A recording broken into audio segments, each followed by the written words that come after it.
Hey guys, TechFine. Today I've got another 60% mechanical keyboard for you guys, and this time it's the $55 Motospeed CK62. If you are just here for a sound test, then you can use the video chapters, but I recommend you watch the verdict as well. If you do enjoy the video, make sure you subscribe to the channel, but obviously you've got to watch it first. So guys, let's get into this.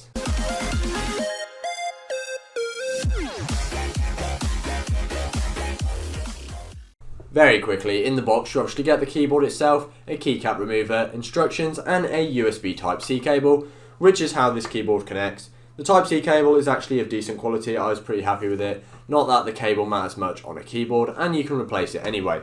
Considering how light this keyboard was, I'm actually very impressed with the build quality. It doesn't really have any flex to it whatsoever, it's very sturdy and has no creaks or anything like that. And I think that's down to it having a somewhat metal construction and then just this lightweight plastic shell on the outside. It also has no moving parts such as adjustable feet, which is a bit annoying. However, the typing angle with the included rubber feet wasn't too bad for me. However, obviously adjustability is something I personally like, as I often find myself not liking the original angle. And the last thing before I move on to the actual typing experience, which it kind of ties in, is the keycaps. They did feel quite nice, they weren't particularly amazing or anything like that. I'm not a huge fan of this font that loads of these 60% keyboards use, where it has the little slit through some of the letters, but that is what it is, and I don't think it's really too bad. It doesn't change the experience at all. Onto the switches themselves. Obviously a mechanical keyboard at $55 is still very good, and I definitely prefer a mechanical keyboard over a membrane keyboard. However, obviously that's not for everyone, so if you do prefer a membrane keyboard, make sure you check out my review of the Razer Synosa V2. My keyboard is white with Outemu red switches, however you can also get this with black and Outemu blue switches. Just a quick thank you to Bangood for sending this over, however my priority is always to keep the reviews honest. Outemu switches are usually regarded as cheaper switches than Gatorons. That being said, I personally, from my experience with this, didn't have any issues with them, and to be honest I felt they were just as good as Gatoron switches. I have had a lot more time with Gatoron switches and not as much with the Outemu switches though, so I don't really know how that would work in the long run, but I don't think there's exactly a problem with them. That being said, if Gatorons are better, then there are plenty of other keyboards, such as the Blitzwolf BWKB1 I reviewed, which have Gatoron switches for a lower price point. Once again though, I was very happy with how they felt and performed. They had a nice actuation, and they're very nice to use. Mine obviously being red switches, that's a linear switch, so it felt nice and consistent all the way down, which is what you want. One thing I did notice though is the stabilisers aren't great, and honestly I think they could have done a better job. There's a little bit of wobble on the shift keys and the longer keys that do have the stabilisers. It didn't really bother me too much. What did bother me though with typing, and especially with gaming I found, was the spacebar. It didn't feel consistent all the way across, which made it not as nice to use as I would have liked. Here's a sound test of me typing on the keyboard. Once again, if you've missed it and just skipped the sound test, mine has Outemu red switches.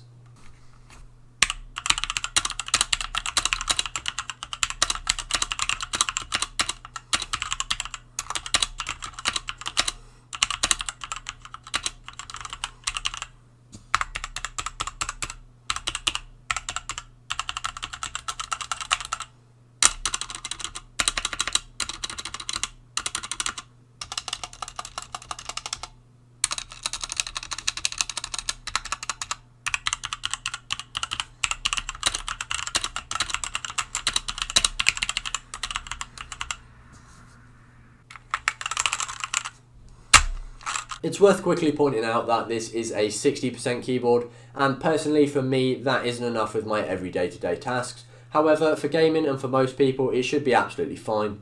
This isn't 65% like some of the others I've looked at, so you don't get dedicated arrow keys, which is a bit annoying. I do like having that on some of the others with just a little bit more size or even just a different key layout, but I don't think I really have any complaints, and 60% you know what you're getting. The cool feature about this keyboard is, as you can see, it's wireless. It's got Bluetooth functionality. Personally, I think most people will be using it wired, and that's what I personally use it as. However, the Bluetooth did work quite well. One thing to bear in mind with all of these is if you use just a cheap Bluetooth dongle in the back of your PC like I do, then it's probably not going to be great for that, as they do tend to incur a bit of delay and latency and things like that. But if you do have a device with a decent Bluetooth card or dongle and anything like that, then it should work really well. It claims to have up to 10 hours of working time, which I can't verify exactly, but it seems about right. I don't know whether that's quoted with the lights on or off either. As with other 60% Bluetooth keyboards, you can pair to multiple devices at once, using function E, R and T to store up to 3 devices. What I did like is even with the wire plugged in, you can switch to wireless mode, which is something I do like because then I can have it plugged in, connect to my PC with a wire and switch to Bluetooth on my laptop. This is done by holding function and tab, or that therefore is the mode, and that switches it into wireless or wired mode. You can tell this as the caps lock is green in wired mode and blue in wireless. You can then press function E, R or T to select what profile you'd like to connect to and hold function Q until it flashes, and then you'll enter pairing mode so the keyboard will be visible to connect to. Finally, for the lighting and software, I don't think there's any software, but let me know if there is in the description. I could find a driver for this keyboard, but no actual software to customize anything. That being said, you do get plenty of customization using function, and then some of the buttons up here with bulb symbols and lighting symbols to change between different modes. It takes some getting used to, and there's more documentation in the instructions if you do get this keyboard. They are, however, nice and vibrant and bright. They're obviously individually backlit, and you get full RGB and some really cool effects. I did find in highlight levels it's not that clear, but I think that's to do with me having the white version, as that just tends to be a thing with white keyboards. However, regardless of that, it still does look very cool, and the lighting, I think Motospeed has done a very good job on this keyboard. Overall, I think the Motospeed CK62 is a great value for money mechanical keyboard.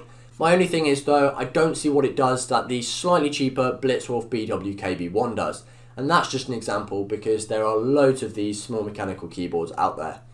If anything, the Blitzwolf BWKB1 with Gateron switches is still cheaper and arguably they're better. That being said though, I did enjoy my experience with the Outemu Reds and personally didn't, from my own experience, find them to be any worse than Gateron switches.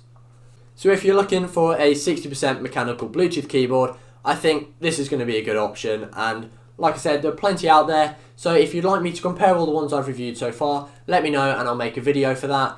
If not, then you can check out some of the other keyboards in the playlist and see which one is going to be best for you. If you enjoyed this video or found it helpful, please leave a like and even consider subscribing to the channel. If you want to look as cool as me, and I know you do, you can get yourself some merch at techify.co.uk/merch. For your next video, you might as well watch the review of the Blitzwolf BWKB1 since I've mentioned it, or like I said, check out the keyboards playlist that I've made with different keyboards I reviewed.